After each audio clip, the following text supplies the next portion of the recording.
जाने अनजाने यहाँ सभी है दीवाने, ये भी है, ये भी है, वो भी है। क्या आपने किसी ऐसे गीतकार का नाम सुना है जिसके हाथ और पैर दोनों चलते थे? And Mohan Bagan in dark shirts. तो जरा रुकिए जनाब। छम छम बाजे रे पायलिया, थोड़ा सा उजाला होने दे। आप भी कहेंगे कि गीतकार और हाथ पैर चलाने की बात कर रहा हूं मैं, बात कुछ हजम नहीं हो रही है। दुनिया उसी की, जमाना उसी। तो माफ करें, हम यहाँ कोई ज्ञान का हाजमोला नहीं बांट रहे हैं। हम बात कर रहे हैं उस शख्स की, उस शख्सियत की, जिनके गानों में ना तो साहिर लुधियानवी के शब्दों की जादूगरी थी, कजरा मोहब्बत वाला अखियों में ऐसा डाला, और ना ही मजरूह सुल्तानपुरी के जैसा शब्दों का विद्रोह था। बताइए हुनर तूने सीखा कहाँ से, ना ही शकील बदायनी के जैसा रोमांसी था, मगर हम हमेशा तुम्हारे रहे। और ना ही गीतकार शैलेंद्र की तरह भविष्य में छुपे सुनहरे सपने का सरोकार था। मेरे सिवा भी कोई और हो खुदा न। लेकिन उनके गानों में था तो सिर्फ समय का यथार्थ, जिनके गानों में थी आज की बात, उस वर्तमान की बात जिस पल में आप उसे जी रहे होते हैं, फिर चाहे वो मूड कोई भी हो दोस्तों। ये देख के दिल झूमा, प्यार, मोहब्बत, दुख, जुदा अपनी बाहों से होने न देगा। बॉलीवुड का स्वर्णिम काल 50 और 60 का दशक। बॉलीवुड में ढेरों ऐसे गीतकार पैदा हुए जिन्हें हमेशा याद किया जाता रहेगा। लेकिन दोस्तों, शायद ही कोई जानता होगा, इन्हीं 2 दशकों में ढेरों ऐसे गीतकार पैदा हुए जिनके गीतों को तो याद किया जाता रहा, लेकिन उन्हें भुला दिया गया। और उन्हीं भुला दिए गीतकार का नाम है शमशूल हुदा बिहारी। फिर और क्या है हो मुझे देख कर, जिन्हें जाना जाता है गीतकार एसएच बिहारी के नाम से। हैरान हूँ मैं आपकी निगाहों निगाहों में जादू चलाना मेरी जान। जी हाँ दोस्तों, गीतकार एसएच बिहारी। बहुत शुक्रिया, बड़ी मेहरबानी। जिनके हाथ और पांव दोनों चलते थे, कलम की जादूगरी और खेल की जीवंत ऊर्जा का ऐसा दोस्ताना लाखों में एक पाया जाता है दोस्तों। न जाने क्यों हमारे दिल को तुमने दिल नहीं समझा। अपनी जवानी के दिनों में भारत के सबसे बड़े फुटबॉल क्लब मोहन बगान के लिए खेलने वाले शमशूल हुदा बिहारी जब गेंद लेकर गोल पोस्ट की तरफ बढ़ते थे तो गोल करके ही वापस लौटते थे। और जब उनके लिखने का जादू सबके सामने आया, तब उनके लिखे गीत भावनाओं की दीवार को चीरते हुए सीधा दर्शकों के दिलों में समा जाया करती थी। झुका के सर को किसी अजनबी के शानों पर। लेकिन खुद उनके लिए जज्बातों का बवंडर इतना भयानक था कि जब उन्होंने कलम पकड़ी तब किसी ने सोचा भी नहीं था कि गीतकार एसएच बिहारी को वो दिन भी देखना पड़ेगा जब पैसे की किल्लत से उनके जवान बेटे की जान चली जाएगी। शमशूल हुदा बिहारी, जिन्हें नाम और शोहरत और काम तो मिला लेकिन दाम नहीं मिला। वैसे भी कलम को सही कीमत बहुत मुश्किल से ही मिलती है। सताएगा क्या गम उसे जिंदगी का। नमस्कार दोस्तों, मैं हूं विजय पांडे और आप देख रहे हैं golden moment with Vijay Pandey. Video में आगे बढ़ने से पहले आप हमारा चैनल सब्सक्राइब करना ना भूलें।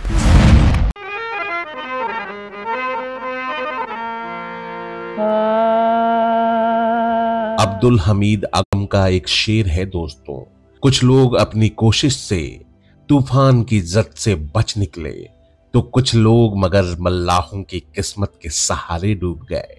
बिहार की मिट्टी की तासीर है दोस्तों कि जब सोच लिया ये काम करना है तो फिर करना है, फिर चाहे उसके लिए कुछ भी गंवाना पड़े। मैं झुकेगा नहीं साला। झुकेंगे नहीं। मुंबई जाने से एस एच बिहारी पटना बाटा में नौकरी कर रहे थे। फिर उन्होंने अपना सपना पूरा करने के लिए तय कर लिया कि वो मुंबई जाएंगे और 1947 में आजादी के तुरंत बाद ही उन्होंने मुंबई की तरफ अपना रुख किया, जहां उनके बड़े भाई रहते थे। मुंबई में एस एच बिहारी ने एक रबड़ फैक्ट्री में असिस्टेंट मैनेजर की नौकरी की। ये नौकरी उनके लिए मंजिल तक मकाम पाने के रास्ते में सुस्ताने का एक मकाम भर था। नौकरी और मुशायरा साथ साथ चलते रहे। उनकी पत्नी साफिया ने एक इंटरव्यू में कहा था कि इसी तरह एक मुशायरे में फजली ब्रदर्स ने एस एच बिहारी को सुना। उनकी गजल थी, कदम कदम पर ये हंसी नजारे हैं मगर ये सब के सब तुम्हारे हैं। दोस्तों, इसी गजल को सुनकर फजली ब्रदर्स ने 1949 में आई फिल्म दुनिया के लिए उन्हें गीत लिखने को कहा। एस एच बिहारी मान गए। हालांकि इस फिल्म में पहले ही गीतकार आरजू लखनवी और असद भोपाली को गीत लिखने के लिए साइन कर लिया गया था। इत्तेफाक से मशहूर गीतकार असद भोपाली की भी ये पहली फिल्म थी दोस्तों, और इस फिल्म के म्यूजिक डायरेक्टर थे दिग्गज सी रामचंद्र। तो दोस्तों, फिल्म का गीत और संगीत जबरदस्त हिट हुआ फिल्म दुनिया का, खास तौर पे एस एच बिहारी का लिखा हुआ वो गाना हाय रे तुमने ये क्या किया। हाय ये तुमने क्या किया, मुझसे ये क्या बता दिया। एस एच बिहारी का ये गाना हिट हुआ और उसी दौरान आजाद भारत में आजादी के तुरंत बाद इस सदी की सबसे बड़ी दुर्घटना घटी।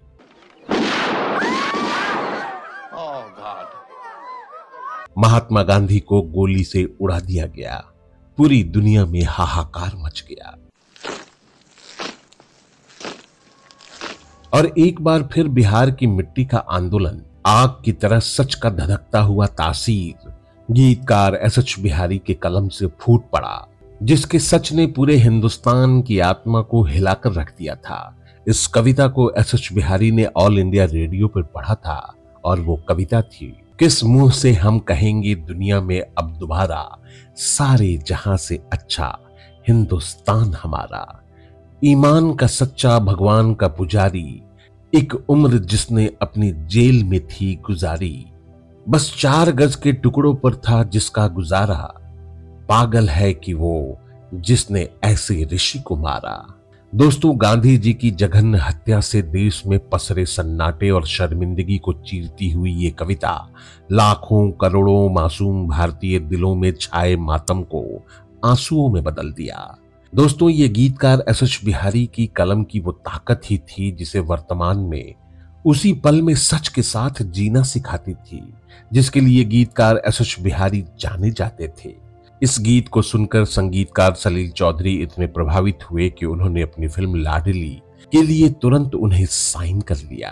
गरीबों का हिस्सा गरीबों को दे दो, गरीबों को दे दो, गरीबों। इन गानों ने गीतकार एस एच बिहारी को पहचान तो दे दी, लेकिन कामयाबी के लिए उन्हें अगले 5 साल तक इंतजार करना पड़ा। इन 5 सालों में उन्होंने दिलरुबा, निर्दोष, बेदर्दी, खूबसूरत, निशान, डंका और रंगीला जैसी फिल्मों में इक्का दुक्का गीत लिखे, लेकिन वो गाने किसी के जुबान पर नहीं चढ़ने थे तो नहीं चढ़े और जिंदगी काम की तलाश में और किस्मत के सहारे चल रही थी। इसी दौरान उनके एक मित्र उन्हें एक बाबा के पास ले गए, जिन्होंने एक चांदी का सिक्का कपड़े में बांधकर दाहिने बाजू पर बांधने के लिए कहा, जिसके लिए खुद गीतकार एस एच बिहारी ने कहा था कि उन्हें ये ताबीज बांधने के बाद लगा कि बस 1-2 दिन में उनकी सारी समस्याएं खत्म हो जाएंगी। अंधविश्वास ने हालात और खराब कर दी थी दोस्तों। इन्हीं पैसों की तंगी और अंधविश्वास के चांदी का सिक्का बाजू पर बांधे S H Bihari Filmistan studio के मालिक शशधर मुखर्जी, उस समय के फिल्मिस्तान स्टूडियो के मालिकों में शामिल हिमांशु मुखर्जी से मिलने फिल्मिस्तान स्टूडियो पहुंचे। उनके आने का इंतजार कर रहे थे। इंतजार बहुत लंबा था। उन्हें भूख लग गई। जेब टटोला तो खाने को पैसे नहीं थे, लेकिन बाजू पर चांदी का सिक्का बंधा था। एस एच बिहारी ने उसी पल किस्मत के सहारे का चोंगा उतार फेंका और बाजू पर बंधे हुए चांदी के सिक्के को निकालकर भूख मिटाने स्टूडियो से बाहर चले गए। बांह पर बंधा कपड़ा वहीं फिल्मिस्तान में धूल खाता रहा। और कमाल की बात यह है दोस्तों कि गीतकार एसएच बिहारी ने जिस दिन किस्मत के सहारे चलने की बात छोड़ी, उसी दिन वो मुफलिसी के आखिरी दौर पर खड़े थे। और सबसे दिलचस्प बात यह थी दोस्तों कि जिस दिन उन्होंने किस्मत का सहारा छोड़ा, ठीक उसी दिन उन्हें काम भी मिल गया।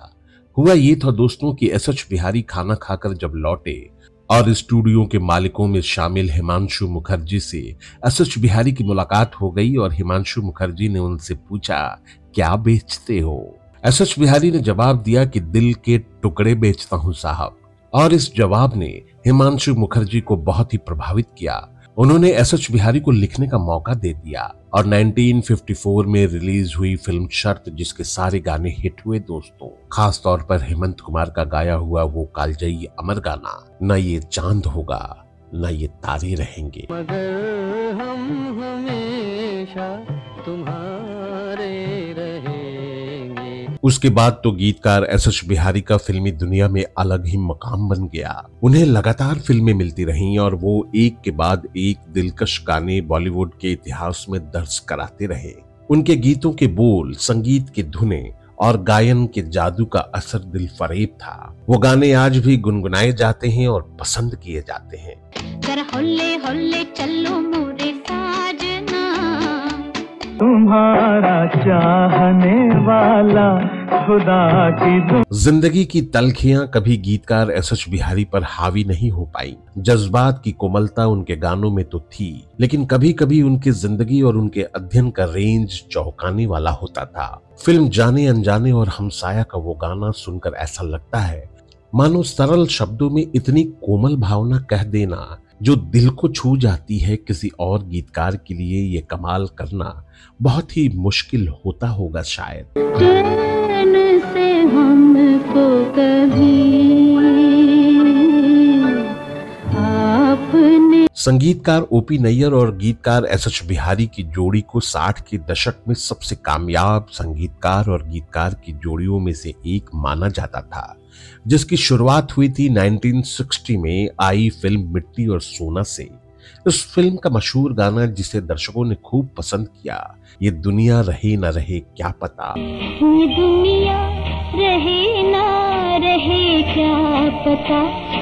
इसके बाद तो एसएच बिहारी और ओपी नैयर ने मिलकर ऐसी कालजयी रचना दी जिसकी लोकप्रियता समय की सीमा से परे थी। उन दिनों बॉलीवुड में एक चलन था दोस्तों कि पहले गाने की धुन बना ली जाती थी और उसके बाद गाने के बोल धुन में फिट कर दिए जाते थे। लेकिन ओपी नैयर और एसएच बिहारी ने मिलकर इस चलन को तोड़ दिया था। ओपी नैयर के काम का तरीका अलग था। वो पहले फिल्म के सिचुएशन को बताकर गीत लिखवा लेते थे, तब उस गीत की धुन तैयार की जाती थी। इसमें एसएच बिहारी ने ओपी नैयर का भरपूर साथ दिया। ओपी नैयर की मांग पर एसएच बिहारी तुरंत गाना लिखकर दे देते थे और इस करामाती जोड़ी का कमाल था ये सदाबहार हिट गाने। लाखों है यहाँ दिल वाले। दोस्तों, एसएच बिहारी के गीत लिखने की हैरत अंगेज काबिलियत और सलाहियत की तारीफ करते हुए खुद ओपी नैयर ने एक इंटरव्यू में कहा था, एसएच बिहारी अपने टक्कर के आप ही शायर थे। मैंने उन्हें शायरे आजम की उपाधि दी थी। कमाल के राइटर हैं वो। उनकी तारीफ करना सूरज को जैसे दिया दिखाना है। सिर्फ इतना ही नहीं दोस्तों, उनकी प्रतिभा का लोहा उनके समकालीन गीतकारों ने भी स्वीकार किया था। चाहत का रंग भर दो। वैसे भी गीतकार एसएच बिहारी लोकप्रियता के पीछे कभी नहीं भागे। हाँ, ये जरूर था कि जो कला उनके पास थी उसे जरूर सबके सामने लाना चाहते थे। फिल्मों ने उनकी ये चाहत पूरी कर दी थी। अच्छे गाने के लिए उनकी स्पष्ट राय ये थी कि संगीतकार के लिए भाषा को जानना आवश्यक होता है ताकि धुनों की खींचतान में शब्दों की रूपरेखा न बिगड़ जाए, शब्दों की कमर ना टूट जाए, जिससे गाने की भावना गलत ना हो। वो कहते थे कि फिल्म के गाने जितने सरल और सहज दिखलाई देते हैं, उन्हें लिखना उतना ही आसान नहीं होता। सैकड़ों बार लिखे जाने के बाद प्रोड्यूसर, डायरेक्टर और संगीतकार कहते हैं कि बात नहीं बनी। कई बार अच्छे गाने नहीं चलते हैं तो कभी कभी साधारण सा लगने वाला गाना भी हिट हो जाता है। फिल्मों में उनके गीतों की बेशुमार कामयाबी के बाद भी उन्हें उतना काम और दाम नहीं मिलता था जिसके वो हकदार थे। नतीजा ये हुआ कि वो आर्थिक मुश्किलों में घिरते रहे। उधर आर्थिक संकटों में वो घिरते जा रहे थे और जिंदगी बिल्कुल तैयार थी उन पर कठोर आघात करने के लिए। उनके 2 जवान बेटे उनके सामने ही गुजर गए।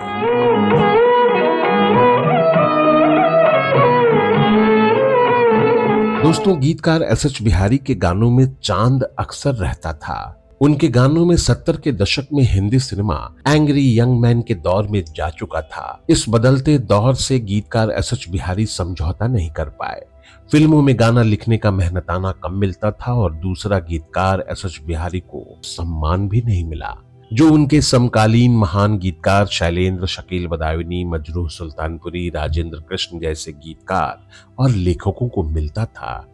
जिस सम्मान के वो भी हकदार थे एसएच बिहारी, लेकिन सिनेमा बदल चुका था। दोस्तों, एसएच बिहारी समझौता नहीं करने की ठान रखी थी, जिसका नतीजा निकला 10 सालों का लंबा अंतराल। इस लंबे अंतराल के बाद एसएच बिहारी ने फिल्म अपना भी कोई होता जो 1984 में रिलीज हुई थी, फिल्मी पर्दे पर फिर से दस्तक दी। फिल्म कोई कमाल तो नहीं कर पाई, लेकिन उसके एक आध गाने हिट जरूर हुए। जरा प्यार के सफर में मेरी जान। और फिर 1985 में एसएच बिहारी ने पूरी इंडस्ट्री को बता दिया कि उनके कलम में हिट गाने देने का मादा आज भी बरकरार है। इसी साल उन्होंने सुपरहिट फिल्म दे दी तेरी मेहरबानियां। दिल बेकरार था, दिल इसी साल उन्होंने अपनी कलम की जादूगरी का शानदार नमूना पेश किया और फिल्म प्यार झुकता नहीं, जिसके सारे गाने जबरदस्त हिट हुए। दोस्तों, फिल्म प्यार झुकता नहीं की फिल्म की कथा पटकथा भी एसएच बिहारी साहब ने ही लिखी थी। इस फिल्म के लिए लक्ष्मीकांत प्यारेलाल, शब्बीर कुमार और कविता कृष्णमूर्ति को फिल्म फेयर अवार्ड मिला, लेकिन एसएच बिहारी को किसी पुरस्कार के लायक भी नहीं समझा गया। 1986 में मुद्दत फिल्म का वो सुपरहिट गाना जिसने सुपरस्टार मिथुन चक्रवर्ती के स्टारडम को 7वें आसमान पर पहुंचा दिया था, मुझे चाहिए क्या प्यार ही प्यार। मुझे कहते हैं रोमियो। और दोस्तों, इसी साल रिलीज हुई रजनीकांत की फिल्म असली नकली मजलूम के गानों ने तहलका तो नहीं मचाया, लेकिन गाने लोगों के जहन में बरकरार रहे। तेरी बोतल बन गई सौतन मेरी किस्मत फूटी हाय। 1987 में रिलीज हुई उनकी 2 फिल्में जवाब हम देंगे और औलाद। दोस्तों, हैरान हूं मैं आपकी जुल्फों को देखकर, हैरान हूँ मैं आपकी जुल्फों को देख। रस्ते कमाल सस्ते में सस्ते में। इसके बाद फिल्म जन्म जन्म जो 1988 में रिलीज हुई, कसम सुहाग की, 2 कैदी जो 1989 में रिलीज हुई, जिसके कुछ गाने हिट हुए। अल्लाह अल्लाह अल्लाह अल्लाह अल्लाह। दोस्तों, आप लोगों को बताता चलूं कि प्यार झुकता नहीं गीतकार एसएच बिहारी की आखिरी फिल्म थी, जिसके लिए उन्होंने गीत लिखे और 25 फरवरी 1987 को गीतकार एसएच बिहारी पंचतत्व में विलीन हो गए। और 1987 से पहले और बाद में जो उनकी फिल्में रिलीज हुई, उन गानों को उन्होंने पहले ही लिखकर दे दिया था। हिंदी सिनेमा के इतिहास में कालजयी रचनाएं देने वाला ये गीतकार बिना किसी शोर शराबे की दुनिया से चला गया और चंद गिने चुने लोगों को छोड़कर फिल्म इंडस्ट्री को इस बात से कोई फर्क भी नहीं पड़ा कौन गया। दोस्तों, एसएच बिहारी का सबसे प्रिय गीत था ये दुनिया उसी की जमाना उसी का, जिसे वो अक्सर गुनगुनाते थे। संगीतकार ओपी नैयर के लिए लिखा उनका वो शेर बहुत याद आता है, जो खुद उनके लिए भी प्रासंगिक हो गया। एक रोज मैं हर आंख से छुप जाऊंगा, लेकिन धड़कन में समाया हूं, हर दिल में रहूंगा। दुनिया मेरे गीतों से मुझे याद करेगी, उठ जाऊंगा फिर भी इस महफिल में रहूंगा। दोस्तों, एसएच बिहारी का लिखा ये शेर उनकी जिंदगी को बयां करता है। पूरी जिंदगी हार नहीं मानने वाले गीतकार एसएच बिहारी अपने गीतों से हमेशा दिलों में रहेंगे। उत्सवों और महफिलों में बजने वाले उनके अमर गाने हमेशा ये याद दिलाएंगे कि एसएच बिहारी आज भी हमारे बीच जिंदा हैं। गीतकार एसएच बिहारी के अमर गानों और उनके जिंदा दिली को हमारा सलाम।